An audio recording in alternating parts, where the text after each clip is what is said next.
Hello friends, आज मैं आपको मैनेजमेंट ऑफ फाइनेंशियल इंस्टीट्यूशंस के अंदर कमर्शियल बैंक्स और उसके फंक्शंस के बारे में बताऊंगी। देखो, जो भी रिजर्व बैंक ऑफ इंडिया वो हमारा अपेक्स बैंक है। सारा बैंकिंग सेक्टर जो है उसके नीचे आ जाता है। बैंकिंग सेक्टर को हम दो वे से क्लासिफाई कर सकते हैं, scheduled commercial bank, non scheduled. Scheduled bank के अंदर वो बैंक्स आ जाते हैं जिनको आरबीआई लाइसेंस प्रोवाइड करता है और जो काफ़ी एक्सटेंसिव ऑपरेशंस परफॉर्म कर सकते हैं। इवन उसके अंदर फॉरेन एक्सचेंज ऑपरेशंस भी होता है। नॉन शेड्यूल्ड बैंक्स वो होते हैं जिनको लिमिटेड ऑपरेशन परफॉर्म करने की इजाज़त होती है। ये शेड्यूल्ड और नॉन शेड्यूल्ड का जो दर्जा है आरबीआई जो ग्रांट करता है, ये काफ़ी सारे फैक्टर्स देख के दर्जा ग्रांट करता है। ये मैं आपको आगे जाके बताऊंगी कि शेड्यूल बैंक्स के अंदर कौन से बैंक्स आ जाते हैं, किस तरह का क्राइटेरिया अडॉप्ट होता है। आज हम इसके अंदर करेंगे कमर्शियल बैंक्स क्या होते हैं, उनके फंक्शंस क्या होते हैं। कमर्शियल बैंक्स का जो मेन फंक्शन होता है एक्सेप्टिंग द डिपॉजिट्स और लैंडिंग और इन्वेस्टमेंट। कमर्शियल बैंक्स को हम 1949 बैंकिंग रेगुलेशन एक्ट के मुताबिक डिफ़ाइन कर सकते हैं कि बैंक एक कमर्शियल एस्टैब्लिशमेंट है जिसका एम जो है प्रॉफिट कमाना होता है। ये लोगों से डिपॉजिट एक्सेप्ट करती है और ये जो डिपॉजिट्स होते हैं डिमांड के ऊपर विड्रॉ किए जा सकते हैं या चेक के द्वारा या ड्राफ्ट के द्वारा। इन्हीं डिपॉजिट्स के अगेंस्ट जो है लैंडिंग और इन्वेस्टमेंट की जाती है। तो बैंक के दो फंक्शन मेन होते हैं, एक तो डिपॉजिट एक्सेप्ट करना और सेकंड है लैंडिंग और इन्वेस्टमेंट। देखो, कई जगह पे क्या होता है कि जो पब्लिक फाइनेंशियल इंस्टीट्यूशंस हैं ये लैंडिंग करते हैं लेकिन डिपॉजिट एक्सेप्ट नहीं करते। जैसे पोस्ट ऑफिस के अंदर भी हम खाता खुलवाते हैं तो वहाँ पे हमें चेक की फैसिलिटी नहीं होती। और बैंक के जो मेन फंक्शन है एक्सेप्टिंग दी डिपॉजिट्स, नेचुरली ये लोगों की सेविंग को मोबिलाइज करता है। यहाँ पे पूरी पब्लिक अपने अकाउंट जो बैंक्स के अंदर खुलवा सकती है। ये नहीं कि कुछ लोगों की ही डिपॉजिट एक्सेप्ट करता है। नेचुरली जब वो खाता खुलवाते हैं वहाँ पे चेक की फैसिलिटीज़ दी जाती है।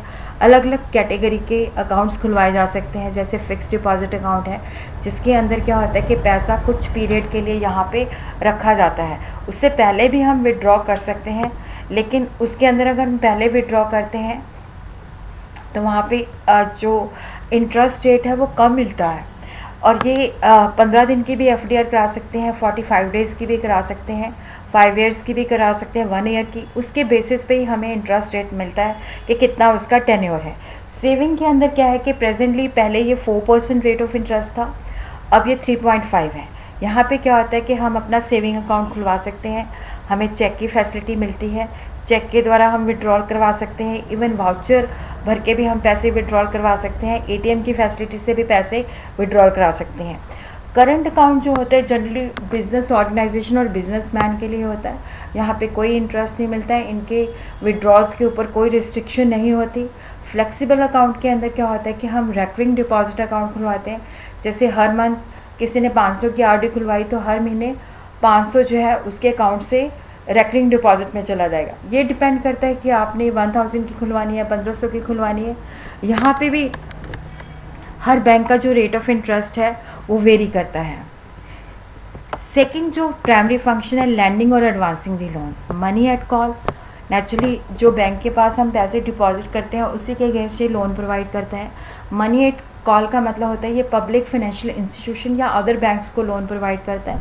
यहाँ पे जो इसकी ड्यूरेशन होती है 1 से 14 डेज़ के लिए होती है, वेरी शॉर्ट पीरियड के लिए दिया जाता है। ये लिक्विड होती है और ये ज़्यादा सेफ होती है। यहाँ पे जो रेट ऑफ इंटरेस्ट है वो कैसी कंडीशंस प्रिवेल करती हैं उसके ऊपर डिपेंड करता है। ओवरड्राफ्ट का मतलब होता है कि जितना हमारे करंट अकाउंट के अंदर बैलेंस है उससे ज़्यादा हम विड्रॉ कर सकते हैं। ये टेम्परेरी फैसिलिटी होती है। यहाँ पे क्या होता है कि जितनी लिमिट हमने यूज़ की है उसके बेसिस पे हमें इंटरेस्ट देना पड़ता है। अगर मेरे खाते में 1 लाख है बट मैंने 2 लाख की पेमेंट करनी है, 1 लाख की मैंने ओवरड्राफ्ट फैसिलिटी ली है, तो यहाँ पे मुझे 1 लाख जो मैंने ओवरड्रॉ किया है उसके ऊपर रेट ऑफ इंटरेस्ट देना पड़ेगा। कैश क्रेडिट लिमिट जो होती है इसके अंदर क्या होता है कि ऑर्गेनाइजेशन जो है अपनी लिमिट्स बना लेती हैं। इनके अगेंस्ट उनको फिक्स एसेट की सिक्योरिटी भी देनी पड़ती है, करंट एसेट की सिक्योरिटी भी देनी पड़ती है, टेंजिबल सिक्योरिटीज़ भी देनी पड़ती हैं। और यहाँ पे कई बार क्या होता है कि जो कैश क्रेडिट लिमिट्स है इसके अंदर क्या होता है कि जो करंट एसेट्स होते हैं उनकी हाइपोथिकेशन होती है। हाइपोथिकेशन का मतलब होता है कि पोजीशन जो है बोरोअर के पास है और कैश क्रेडिट की जितनी लिमिट होती है, नेचुरली अगर जैसे 50 लाख एक बिजनेस हाउस को हमने दिया है तो वो 50 लाख तक की पेमेंट कर सकता है। और जैसे जैसे उसके चेक उसके खाते में डिपॉजिट होते जाएंगे, उसकी लिमिट जो है रिलीज़ होती जाती है। ये हर साल रिन्यूएबल होती है। उसके बाद है डिस्काउंटिंग ऑफ बिल्स, क्योंकि जो बिजनेस ऑर्गेनाइजेशन है ये क्रेडिट पे सेल करती हैं, ये बार्स के ऊपर बिल ऑफ एक्सचेंज लिखती है। बिल ऑफ एक्सचेंज जब एक्सेप्ट हो जाता है तो ये अपने बैंक से डिस्काउंट करवा सकती हैं। डिस्काउंट के अंदर क्या है, जैसे 1 लाख का बिल ऑफ एक्सचेंज है तो मान लो बैंक ने अपने 10% चार्जेस काट के 90,000 दे देने हैं। मैच्योरिटी डेट पे बार जो है बैंक को डिपॉजिट करवा देगा। टर्म लोन जो होता है लॉन्ग पीरियड के लिए होता है, और ये कई बार तो क्या होता है कि जो बोरोवर होता है उसके खाते में पैसे डाल दिए जाते हैं। कई बार खाते में उसके पैसे डाल दिए जाते हैं, या कई बार उसको चेक दे दिया जाता है। कई बार ऐसे भी होता है कि कंडीशंस होती हैं, अगर इतना काम हो गया तो इतनी डिस्पर्समेंट होगी। उसी तरह ही क्या होता है कि गवर्नमेंट को भी क्रेडिट प्रोवाइड किया जाता है इनडायरेक्ट वे के अंदर। जो सेंट्रल गवर्नमेंट या स्टेट गवर्नमेंट है जो वो बॉन्ड्स या सिक्योरिटीज़ इशू करती हैं, उसके अंदर बैंक जो है इन्वेस्ट करते हैं। इस तरह से ये गवर्नमेंट की इनडायरेक्ट वे से फाइनेंसिंग करते हैं। प्राइमरी फंक्शन है प्राइमरी फंक्शन के अलावा अदर फंक्शन जो है क्रेडिट क्रिएशन है। क्रेडिट क्रिएशन का मतलब होता है कि जैसे जितना डिपॉजिट हमने दिया है उसके अगेंस्ट हम क्रेडिट क्रिएट कर सकते हैं। जैसे मान लो एक बंदे ने 1000 डिपॉजिट किया है, बैंक ये अज्यूम करता है कि एट ए टाइम वो 10% ही निकालेगा, तो 900 जो है उसमें से किसी और को दे दें।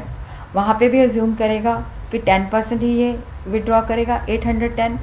इसी तरह सो ऑन 1000 से 10,000 की क्रेडिट क्रिएशन हो जाती है, 1000 से 10,000 की क्रेडिट क्रिएशन हो जाती है। उसी तरह क्या होता है कि बैंक के अंदर जब हम खाता खुलवाते हैं तो ये हमें चेक की फैसिलिटी भी देता है। चेक के द्वारा हम पैसे विड्रॉ कर सकते हैं, चेक के द्वारा हम दूसरों को भी पेमेंट कर सकते हैं। चेक जो होता है बेसिकली नेगोशिएबल इंस्ट्रूमेंट होता है, इमीडिएटली हमें बैंक जो होता है उसको पैसे देने होते हैं। उसी तरह एजेंसी फंक्शन होता है कि जो बैंक है हमारे बिहाफ पे एजेंट का काम भी करता है, हमारे बिहाफ पे ये पेमेंट करता भी है, पेमेंट रिसीव भी करता है। हमारे बिहाफ पे हमारा टेलीफोन बिल हो गया, इंश्योरेंस प्रीमियम हो गया, इनकम टैक्स हो गया। उसी तरह ही हमारे बिहाफ पे ये बैंक्स के अंदर हमारे डीमैट अकाउंट होते हैं, हम इंस्ट्रक्शन देते हैं, हमारे बिहाफ पे ये शेयर को ख़रीदते भी हैं, बेचते भी हैं, हमारी विल की मैनेजमेंट भी करते हैं, इवन एक जगह से दूसरी जगह फ़ंड भी ट्रांसफ़र करते हैं, लेकिन उसके बदले में दे चार्ज सम फीस। उसी तरह कई मैटर्स के अंदर ये हमें रिप्रेजेंट भी करते हैं, और कई बैंक्स जो होते हैं गोल्ड और सिल्वर के अंदर भी ट्रेडिंग करते हैं। उसी तरह क्या है कि कुछ बैंक जो है यूटिलिटी सर्विसेज भी प्रोवाइड करते हैं पब्लिक को। जैसे क्या होता है कि लोगों की सेफ्टी के लिए ये लॉकर सिस्टम, नेचुरली उसके बदले में ये रेंट वसूल करते हैं, पूरे साल का रेंट लेते हैं, ये लॉकर की फैसिलिटी देते हैं। वहाँ पे हम वैल्यूएबल चीज़ें, गोल्ड सिल्वर, वैल्यूएबल डॉक्यूमेंट्स रख सकते हैं। इवन कई जगह पे क्या होता है कि बैंक जो है क्लाइंट के कहने पे ये उनका रेफरेंस भी देते हैं, उनकी रेपुटेशन के बारे में भी इंफॉर्मेशन देते हैं। इवन कई बार क्या होता है कि जैसे पार्टी ने बाहर से माल मंगवाना होता है, तो जो दूसरी पार्टी होती है, जैसे मान लो हमने बाहर से चीज़ें इंपोर्ट करनी है, तो जो इम्पोर्टर है, अब एक्सपोर्टर और इम्पोर्टर एक दूसरे को नहीं जानते, तो यहाँ पे लेटर ऑफ इशू करके जो इम्पोर्टर का बैंक है एक्सपोर्टर के बैंक को गारंटी देता है कि वो मैच्योरिटी डेट पे हर हाल में पेमेंट करेगा। उसी तरह क्या होता है कि ये जो बैंक्स हैं ये अंडरराइटर का काम भी करते हैं। जो गवर्नमेंट की सिक्योरिटीज़ होती हैं, प्राइवेट सेक्टर की सिक्योरिटीज़ होती हैं, ये उनको सेल करने का काम भी लेते हैं, और ये क्लाइंट के बारे में इंफॉर्मेशन भी देते हैं। इवन ये ट्रैवलर चेक्स भी इशू करते हैं। इवन ज़्यादा मतलब पहले बहुत फ्यू बैंक जो होते थे क्रेडिट कार्ड की फैसिलिटी प्रोवाइड करते थे, अब काफ़ी बैंक जो है क्रेडिट कार्ड की फैसिलिटी प्रोवाइड करते हैं। गिफ्ट चेक भी इशू करते हैं। इवन फॉरेन एक्सचेंज के अंदर भी डील करते हैं। अगर आपने बाहर जाना है तो ये आपका जो कैश है उसको फॉरेन एक्सचेंज में कन्वर्ट कर देंगे, या अगर आप बाहर से कुछ लाए हो तो उसको ये इंडियन रुपीज़ के अंदर कर देंगे।